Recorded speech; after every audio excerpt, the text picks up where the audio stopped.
the change of the electoral rules in the summer, in the middle of the pandemic, connected to a pre-existing narrative of disempowerment that has been circulating and active on the right for more than a decade at this point in time. That was the frame within which then the president could manufacture his lie repeatedly about electoral fraud over time and activate a population to insurrection.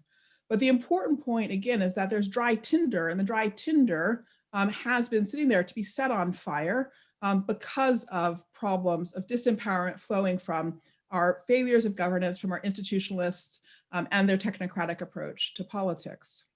So yes, on the Capitol on July 6th, we did see white supremacy in action. But again, what I'm suggesting in this argument is that white supremacists saw dry tinder, lit a match.